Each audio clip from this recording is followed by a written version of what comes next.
Welcome back to ARMEDFORAGER. Today we're going to be reviewing the Smith & Wesson Shield Plus in 9mm.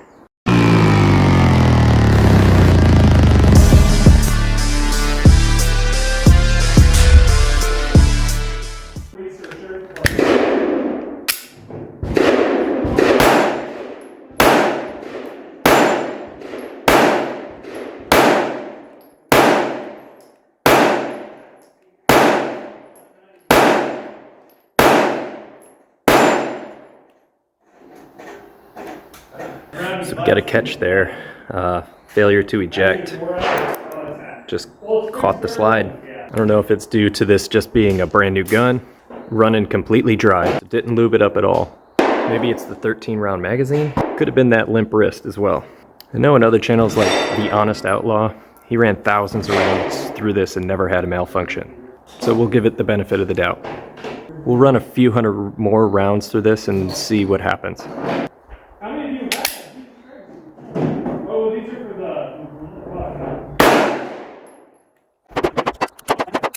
The old one and buying a new one is pretty,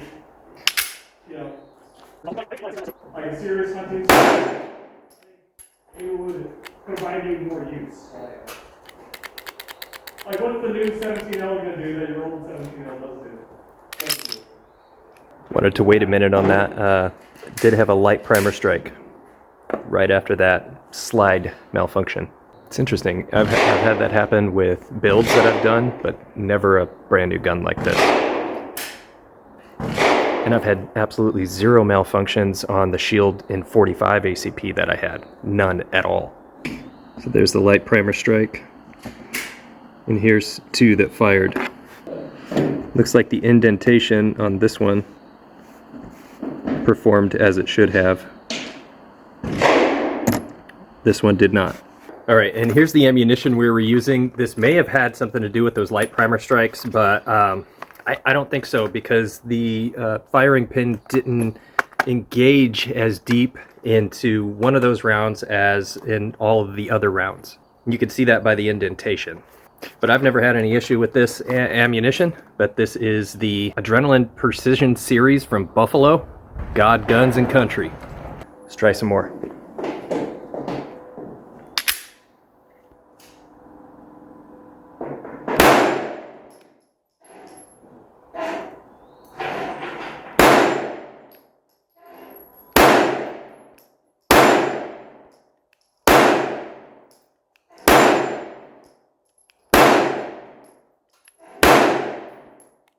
So far, I like the compatibility of the magazines, how they're interchangeable, and the capacity available. I like the grip. I've always liked the grip texture of the 2.0. And this one here I can really get a hold of. Even without the magazine in there, I can still grip it about half pinky on there. That mag release is great. I like how it's angled. That flatter trigger on here is supposed to be an upgrade, but again, it's very crunchy. It's one thing I don't like. I don't like the malfunctions that happened with this as well.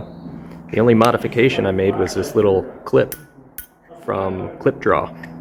That may have something to do with the light primer strikes, but I don't think so. I had the same thing on the 45 ACP that I had Smith & Wesson Shield. That was also a 2.0 and never had any malfunctions, not like this.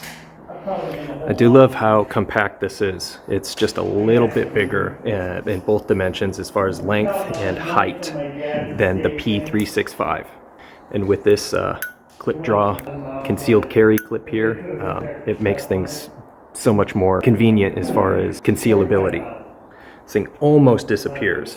My review on the Smith & Wesson Bodyguard in 380 does completely disappear when you have this in combination with a trigger guard. This one meets almost that same standard with more form-fitting clothing.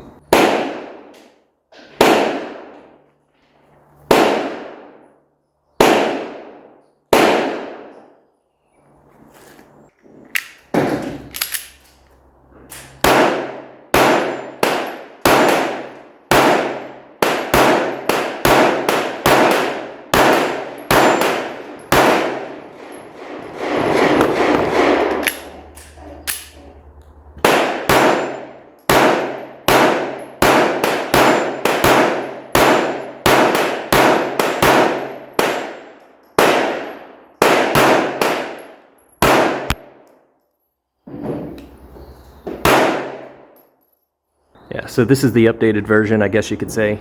It's 2024. We purchased this not too long ago. Me, I usually get rid of these. I put in the safety delete plugs, especially with the bigger Smith & Wessons. They got those huge paddles on there, just gone. It does have standard Smith & Wesson sights.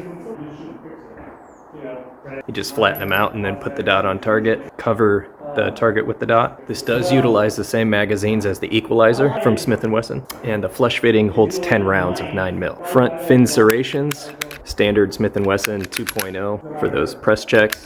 Really small here. This is the only reason you would use that. And then you got those back fin serrations. This also does come with the round in the chamber indicator, so you can see without doing press check. And filled stripping is very similar to any other Smith & Wesson. Pull the slide back, lock it, pull this piece down, send it forward, pull the trigger. Internals seem to be exactly the same as other versions of the shield.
Yeah, I just want to say, first shots with this thing, deadly accurate, and you just line up those sights there, you flatten them out, flatten out those irons, and then cover up the target with the dot.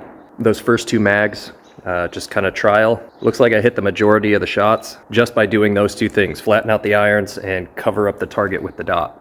My opinion, it's not too snappy at all. We'll say with this mag, it's difficult to get that 10th round in, but it does fit and it doesn't push too hard up against the slide when you put that in there. I've had those problems and difficulties with Glocks, especially compact Glocks, smaller Glocks.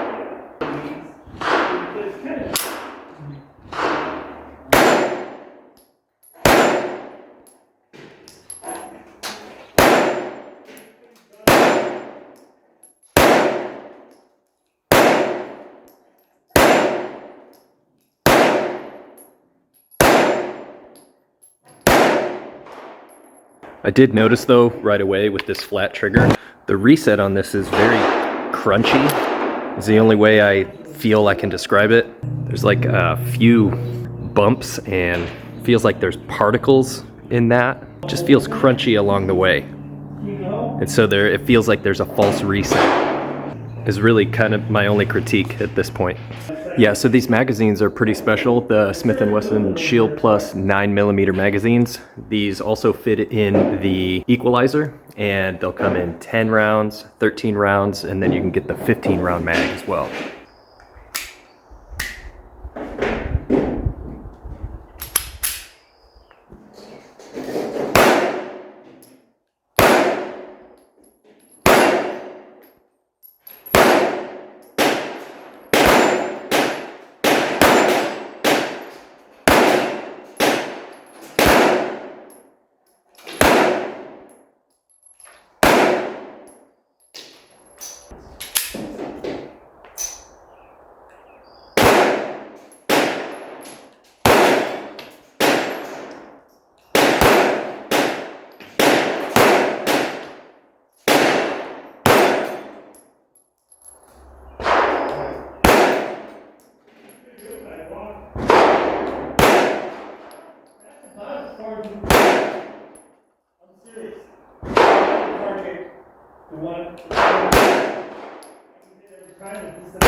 Yeah, so what are you going to use this for? You'll primarily use this for concealability. So this is going to be a concealed carry gun for self-defense purposes. And 9mm is a very capable caliber.